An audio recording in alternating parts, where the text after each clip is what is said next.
So, trees.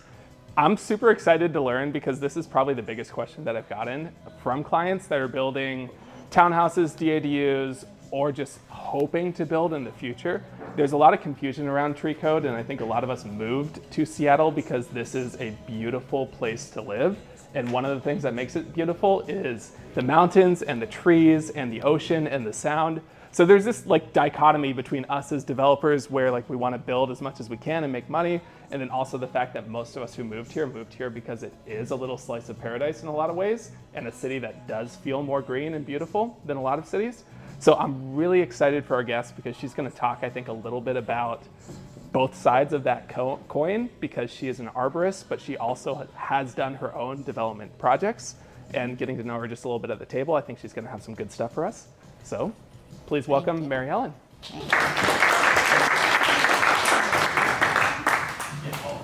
Hi, everybody. Mary Ellen Russell.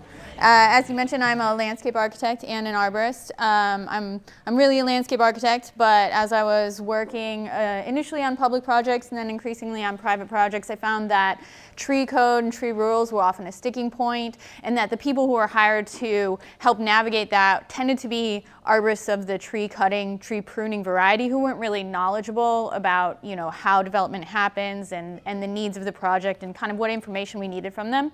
So I became an arborist in order to take that on and integrate it better with the design and be able to save some headaches that way. I think you've probably heard, I think, that trees are often the thing that, you know, really can cause permitting headaches. So I've been able to help smooth that out for many of my clients.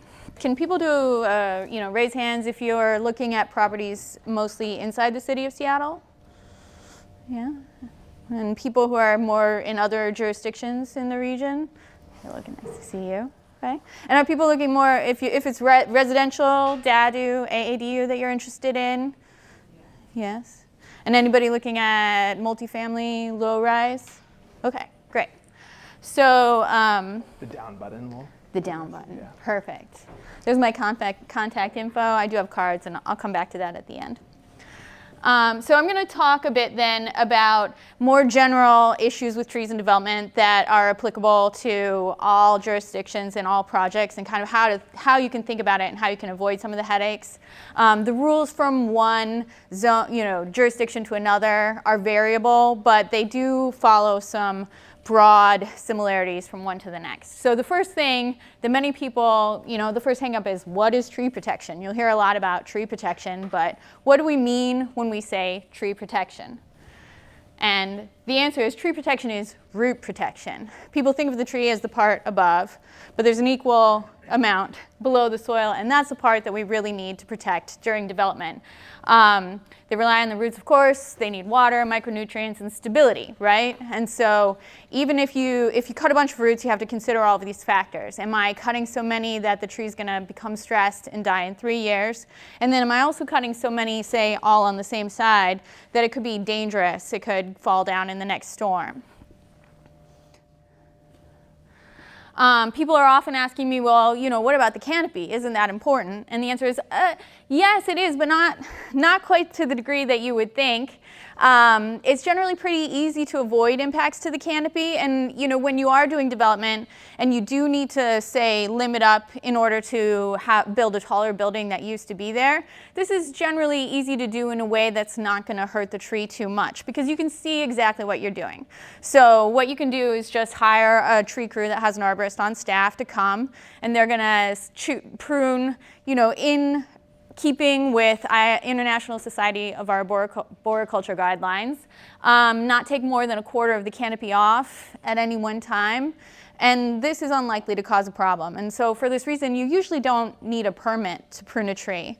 I will say in the city of Seattle, there is a new regulation that you must choose someone from the city's approved tree service provider registry. And they do have a little over-the-counter type permit. It's not even over-the-counter, it's just all online, which they must fill out. And so be aware of this, because I have seen several clients who didn't know, and they just got their regular tree guy from Redmond to buzz over for the afternoon, and they and the tree service provider both got big fines as a result. So you do need to choose someone in Seattle who is on the registry, and that's because the city wants to make sure that everybody who's doing work is aware of their responsibility to stay within best practice guidelines. But aside from choosing someone who is registered with the city, there is no requirement for a permit. You can do this before, during, after development. It's generally not an issue. So then, going back to talk about the roots, a lot of people imagine that the roots grow in sort of a mini, another, version of the canopy underground, that they grow deep. But this is not where the roots grow. The roots grow straight out. They are heavily concentrated in the top 2 feet of soil. Below 3 feet depth, you're usually not gonna, it's gonna be very, very rare that you would find any roots at all. Like maybe out in pristine wilderness where the soil is of extremely high quality, but here in the city, no. They're all gonna be in the top 2 feet, and in the top 2 feet, they're closer to the surface. The farther deep you go, the fewer roots there are. So when you're thinking about doing any amount of digging, people often think, it's just a little retaining wall, or I'm only digging up the top 18 inches of soil. Well, that's where the roots are. That's what you need to protect. So roots, they need moisture and nutrients, and they need oxygen to respire. They make their own carbohydrates, but then when it's time to get the energy out of them, they need to have oxygen to break them open and get the energy out, just like us. And so as a result, they have to be where the oxygen is available, and that's in the top of the soil profile. They do, sometimes people think, but they don't go 3 feet deep, so I've got a steep slope, I'm fine. I'm afraid it doesn't work like that. They grow up and down slopes just fine. Where don't they grow, though?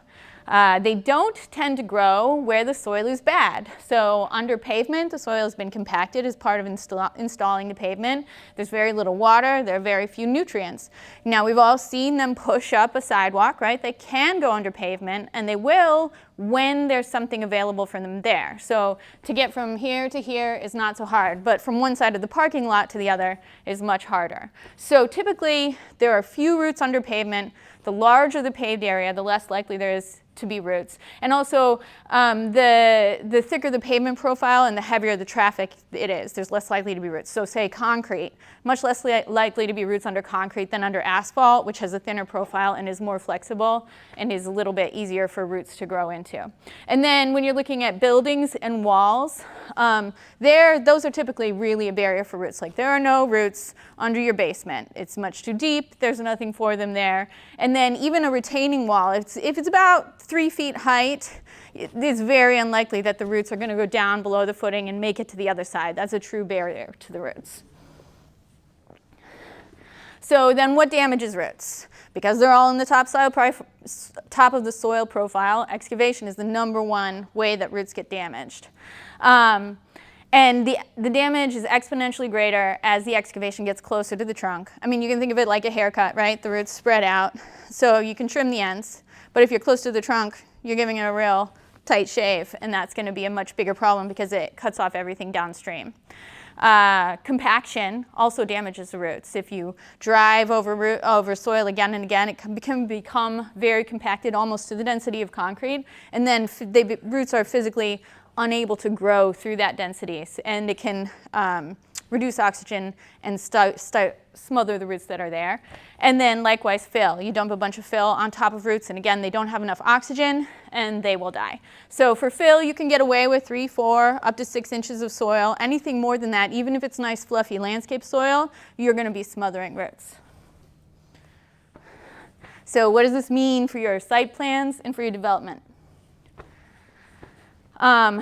Typically, in nearly all jurisdictions, 6 inches diameter and greater must be shown on plans. So that's at 4.5 feet high, so right here, 6 inches or larger.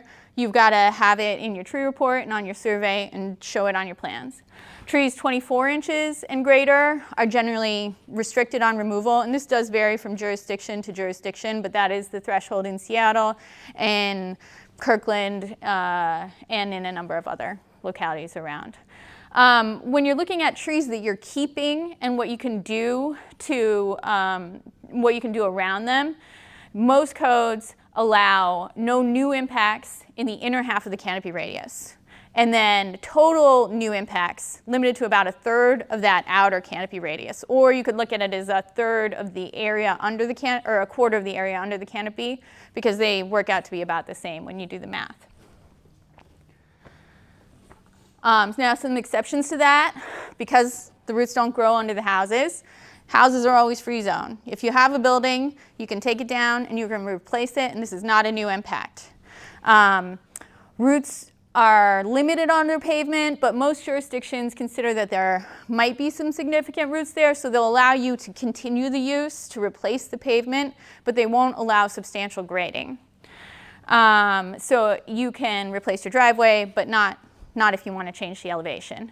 And then trenchless pipe installation. You need to make a utility connection. If you can do it deeper than 3 feet 6 inches, that's fine. That's not going to hurt the tree. You can go right underneath it. So then let's talk about when you're considering your site plans, where to put the tree fencing.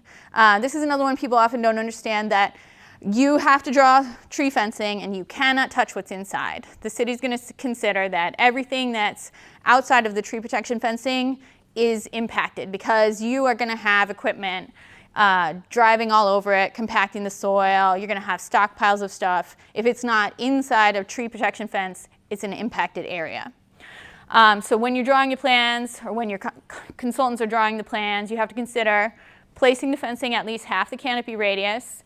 And then it can't be half all the way around, because like I said, you got to stay to 1/3 of that outer zone is your max.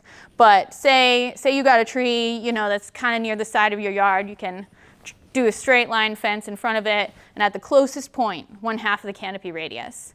When you're looking at it, you should always look to maximize your tree protection fencing. You don't follow the canopy. Think about, where are the existing limits now? Where's the existing pavement? Can I go all the way over to the curb and not cause myself a problem for construction? If you can, you should, because roots don't grow in a circle, especially in urban areas. They grow where there's good soil available, and you want to protect as much of that soil as you feasibly can without, hindering the development. Okay, so now hazard trees. When you have a tree that's hazardous or in decline, you can generally remove it, even if it would otherwise be protected. Just to think about hazard trees, because very frequently people are saying to me, I got a tree I'm nervous about. I want you to come look at this tree, and it's almost never hazardous. We have some really large, really long-lived tree species here in the Northwest, like a Doug fir, lives 500-600 years. This area was clear-cut, a little over 100 years ago. Every Doug fir you see in Seattle is a baby Doug fir. It's going to live a long time, and even if it's got problems, that's not going to keep it from living another 100 years. It's probably not a hazard tree. But I do see quite a few hazard trees around. Many trees, such as cherries, are shorter lived, and they will come down much more quickly.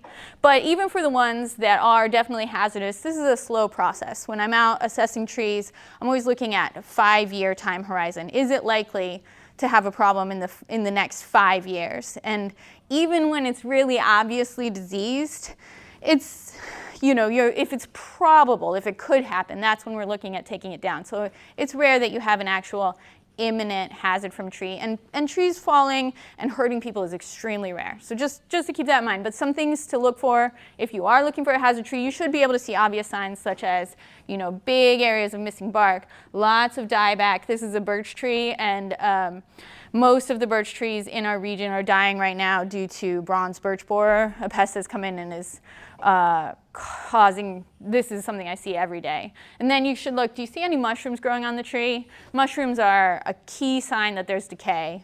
They eat the wood, they decay the wood. So if there are mushrooms growing on the tree, you know that there's an internal problem. And then if you see these sorts of big swellings, big conchs and cankers, that can be indicative of a tree in decline. So then let's say you're in the middle of construction, and like in this case, you've got approved plans, you've got your tree protection fencing, and one of your sub-consultants says, I'm just going to move the fence for a minute and I'm going to excavate and then I'm going to put it back. And then this is what happens. Whoops. What do you do now when you've cut a tree off right at the trunk?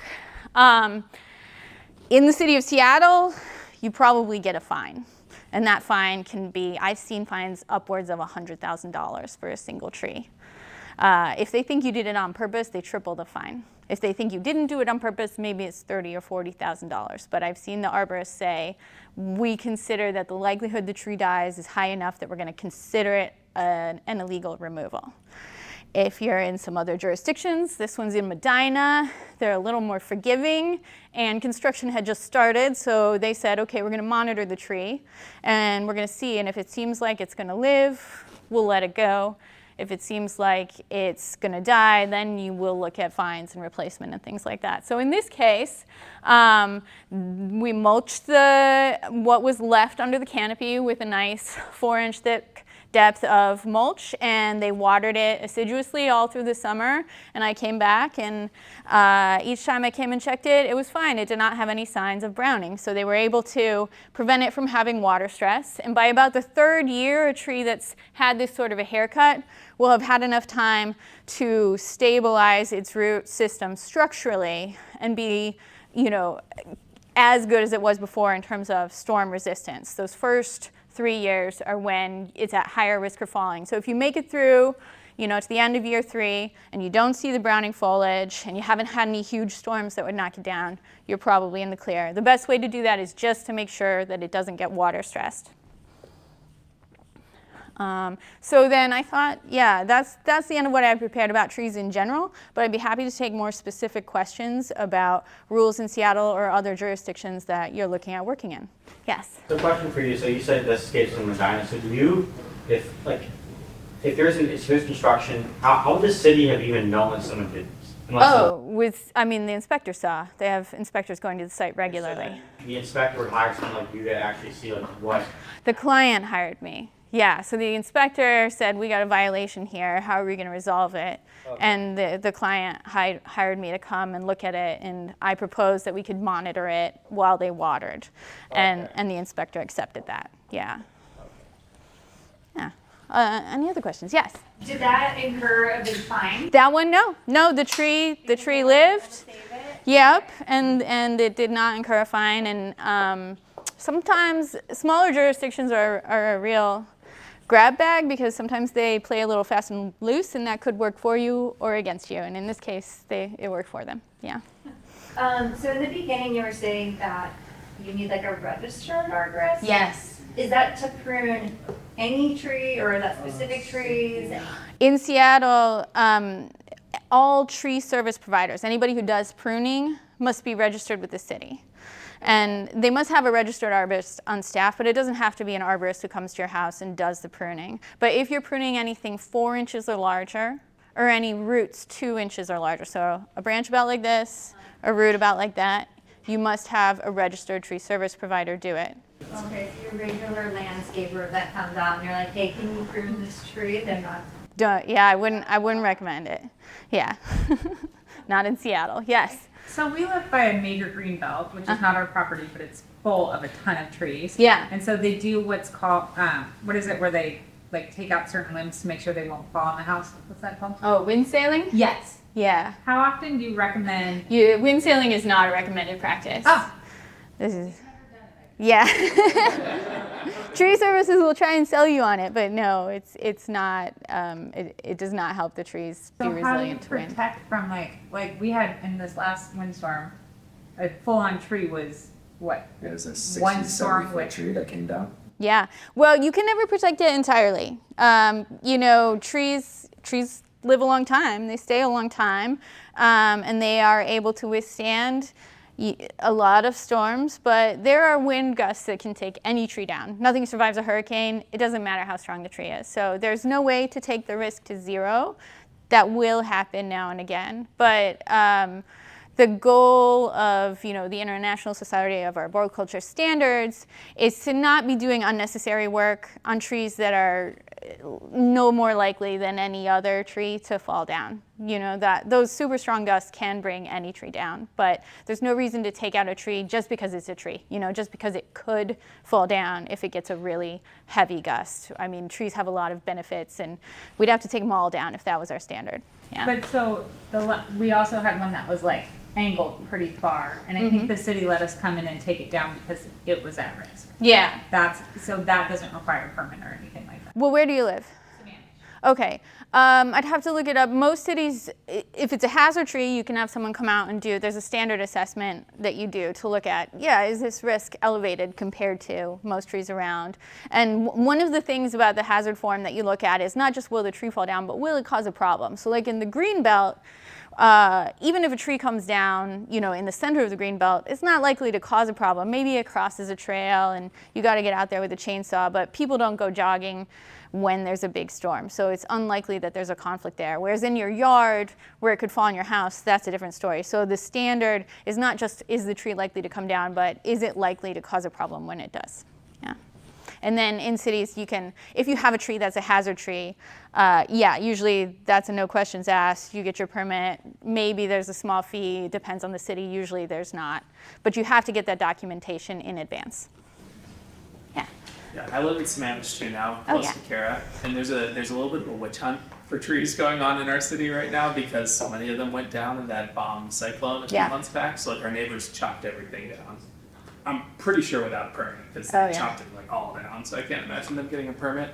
And I've talked to a lot of people, and there's like a lot of non-educated arborists that are like, oh, the Doug firs are the ones that all came down, and none of the cedars fell down. Like, how much does tree species play into this, and how much of it is just noise? Yeah, it does make a big difference. You know, right now a lot of cherry trees in Seattle are dying because, I mean, climate change is, you know, hotter summers don't help, but also just because many of them were planted 80 or 90 years ago and that they're at the end of their lifespan. So, you know, I live near Green Lake and there are a lot of diseased cherry trees around Green Lake, and it's just because they don't live very long, right? So, but like I said, the Doug firs live a really long time, and so species profile makes a really big difference in how likely a tree is to come down in the next 5 or 10 years. Yeah. What is that threshold for, you know, see a tree leaning or something? Yeah. What is that general threshold? Well, a lean in and of itself is not necessarily a problem because many trees who are, you know, like if they're on the edge of a group of trees, they'll grow toward the sun. So many trees just grow with a lean because that's where the sun is. And you can tell based on the form of the tree. Like if it's leaning, but then the branches go up, that means it grew that way and it's not at any particular elevated risk to come down. If there's a change, that's when there's a problem. If you ever see a tree tilted more than it used to be, that's one of the very rare times when it is a true emergency and you got to get it out of there right now. Yeah. Yes. What kind of question? So I grew up in Illinois, and we had a tree literally fall on our house. Like luckily it wasn't that much damage. It like broke a light off the side of the house. Yeah. But like we like cut the whole thing down, and we decided not to grind the stump down because it was just like, yeah, we don't even pay for that. Why not? Yeah. In here, do you have to grind the stump down? No. No. I might have missed it. So how far into a canopy can you go? Yeah, so that's going to depend on the rules of the jurisdiction, but generally you can go halfway in. Okay. You can't go all the way around the tree at halfway in, but your closest impact can be halfway in, assuming that you have more protected area on the other side. And that is true in Seattle. Yes. So in Seattle and in a lot of jurisdictions, like they want to increase density. And so Yes. sometimes like I see like, you'll see like lots where it's like forest, like Yeah. there's a ton of trees. Yeah. And like in scenarios like that, like is the city more lenient to like letting you take some down or? Yeah, so most jurisdictions now have changed their tree rules too because the state has required that they do it. They used to be like Kirkland used to be a pain, but they've revised it, and now all of the jurisdictions in our area have a rule that if you can show that, you know, keeping this tree prevents you from fully developing the lot as you otherwise could, you know, you're going to have to reduce FAR or lot coverage, then you can take the tree out. And some of them it's a little harder to prove that than others. In Seattle now there's a formula that makes it a little bit easier. You draw a circle around the tree based on the size of the trunk, and that's considered non-developable land. And then you take out your required setbacks, and if what you're left with is less than the lot coverage you're allowed, so in NR zones that's 35%, then okay, you can take that tree out. And if you have a bunch of trees that would be protected otherwise, you can take as many out as it takes you to get up to 35%. And do you have to replant? You do, yeah. In Seattle, you have to replant anything 12 inches or larger. And the replanting is generally not onerous though, because they consider that you're gonna replace the canopy that was lost, but you're not gonna do it until the tree has a time to grow in. So essentially, like, you take down one large conifer, you plant one large conifer, that's your replanting. It's not typically hard to squeeze in. Even lots that are really maxed out, it's rare that you can't get all the replanting on the lot. And if you can't, then there's a fee in lieu option. Is the replanting on the same lot or elsewhere? On the same lot, typically, yeah. And that's one that varies. Some jurisdictions will allow you to do it, you know, on a public property. In Seattle, you have to pay into the replanting fund. That's what the fee in lieu is. They won't allow you to actually plant a tree somewhere else. They'll require the fee. And the fee in Seattle is kind of chunky, so people prefer to go ahead and plant the trees. So kind of just piggybacking on this question, if there's a lot where the only possible space you could build a home happens to have like a bunch of large trees, you could cut those trees down. Yes. But only under the premise that like that space is livable, potentially livable land. Like it allows you to maximize the livable space of the lot. Is where you're kind of getting that, right?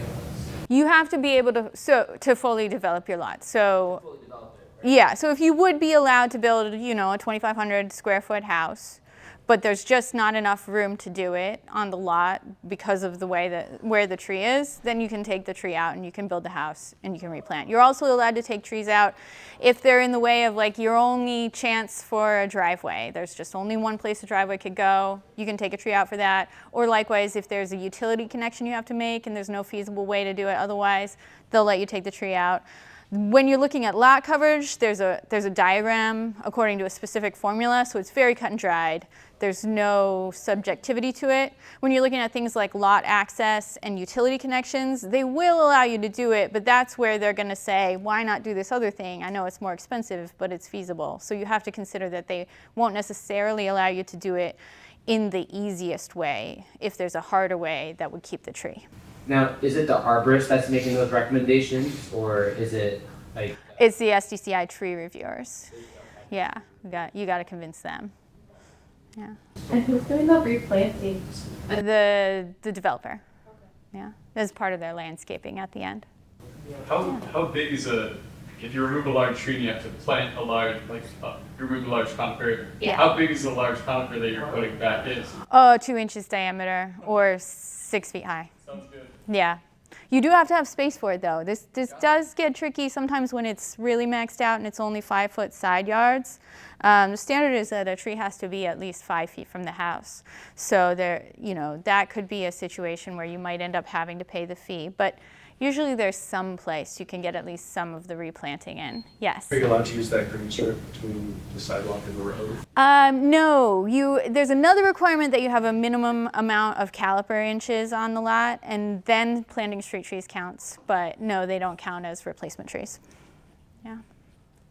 Yeah, good one. And another one that I'll get to in just a second. One thing to think about too, many people get into it and maybe they're working with a plan that they've purchased or that their company has, and they say, well, I need to take the tree out because that's the only way I can build this house. And that's one where the developers say, like, no, you don't have to build that house. You could use a different plan. So just be aware that they will not allow you to take a tree out for something like that where you could change it, even if you've gotten into it and it's expensive to change now. That's not a reason to take a tree out. So you got to think about that from the front. Yes. When they're drawing the shape that you could build to get to your 35% lot coverage, yes. How wonky of a shape?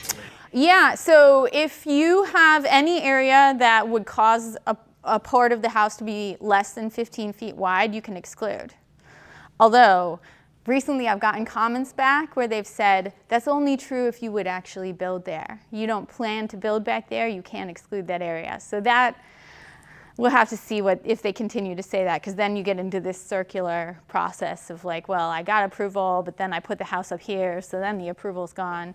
So hopefully they go back to just the more formulaic version soon. Yes? One of your slides had where you start your measurements to see if you can actually remove the tree or not. What Yes. was it again? 4.5 feet up? Yeah, 4.5 feet, that's the standard height. Okay, and it's 6 inches diameter? 6 inches, yeah. So if the tree is smaller than that at 4.5. You don't have to even put it on your plans. It's not a tree, as far as the city's concerned. What if I'm not building? What if And this is true for a homeowner too. Less than 6 inches, the tree is not protected at all. And anybody can take it? Yeah. In the city of Seattle? Yeah. But I would recommend documenting it, because if your neighbors get mad and report you, you're going to have to prove that it was less than 6 inches. And once it's gone, that's hard to do. They're usually fatter at the ground, so the stump's going to make it look bigger. Yeah.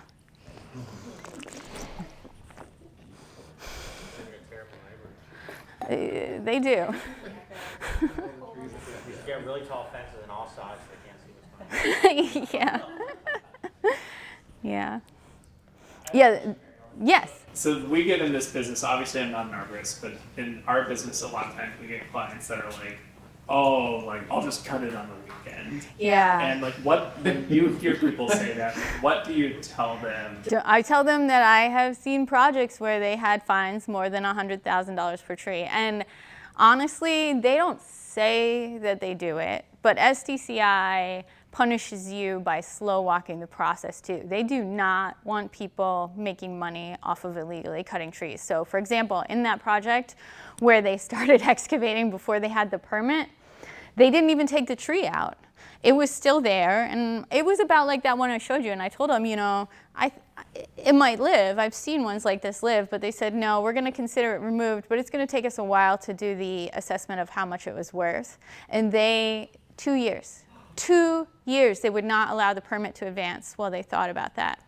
So don't illegally cut trees. Yes? So just to make sure, like, I understand the process. So if there are trees on your lot and you're considering either cutting them down for development purposes or whatever, Yeah.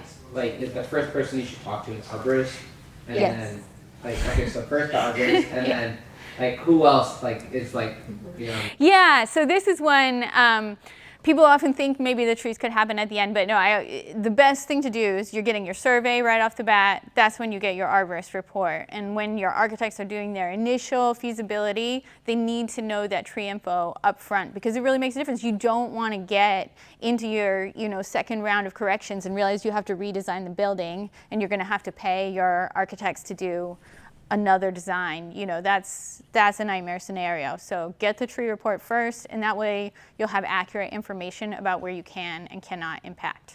And does the tree report happen during the survey or before? It can happen either way. Usually at the same time, because the survey will take a few weeks, and you don't need a survey to do a tree report. And just so you know, also another thing, people often think, well, the trees are shown on the survey, and no shade against surveyors, they're great, but they don't necessarily recognize the difference between a large shrub and a tree. They often will, confuse the two, leave a tree off, and the sizes that they're showing are just, best guesses. They're not really doing measurements. So you cannot use the tree info on your survey. It's good for location. They know where the tree is located or where the plant that they're measuring is located. But other than that, you cannot use the tree information from a survey to assess what trees you have on your lot. I have another question. Yeah. Back to my original question about the registered arborist. Is there like a website you can go to? Oh, yeah. How do you know? Yeah, SDCI, registered tree service providers. You Google it. There are a couple of sponsored posts, and then like the third one down is the real registry. Yeah. Marilyn, I have a question that could lead to this for you. Okay. The reason that I love sending people your way is because you not only are an arborist, but you're also a developer yourself. So like, you know the code so well, and you work with reviewers all the time. You always know like the exceptions to get us around problems. What does it cost to hire you for a project, and how long does it take to get you on board? Like, if let's say we have an offer review on Tuesday, and we are like, oh, I don't know about these trees. Could we call you on to Thursday night and maybe get a spot in? It was very kind of you to give me a chance to plug myself. Yeah, so for tree reports in Seattle, the standard fee that we do is $1,000, and that includes your initial tree inventory and then all of the support that you need through permit. So coordinating with the designers to figure out, where is the allowable and do that diagram if you want to remove trees, and then dealing with any permit-related comments that you have. The typical timeline is I can get out to the site within a week of like that first call, and then get the tree report to you within 2 weeks. But I frequently do, faster schedules. I can do that. I do always appreciate as much notice as possible. And then for people who are looking at many properties, a lot of clients, will be doing a lot of feasibilities and not moving forward on them. Typically, that initial visit, if they decide not to move forward, would just bill it hourly, and it's about, 40% of the total cost, kind of depending on the lot. And then for the ones that do move forward, we do the lump sum, and that way, you know your costs in advance and don't have to kind of deal with occasionally ones go really long in permitting, and then you get a good deal, and occasionally it's a breeze and then I get a good deal, but everybody knows what the costs are up front. Do you guys do the tree cutting also? No. No, I don't do any pruning. I'm afraid not, honestly. I'm way on the front end. I get that question all the time, but I never work with, tree services. I can't make a recommendation. I'll tell you one thing. People always ask me, what if I go out and prune it at night? And then the canopy radius is smaller. Then do I have to protect less? And I'm just going to tell you again, this is not something I recommend. And the answer is really no. As an arborist, we have to be behaving ethically. And if I go to a site and I see, wow, they cut half the canopy off where it crosses the property line, I'm going to still measure the canopy radius for what's actually there. So it's not going to save you any protection, but it's going to hurt the tree and you might get fined. So I don't recommend it. Yeah. All right. Well, if there aren't any questions, then thank you, everyone.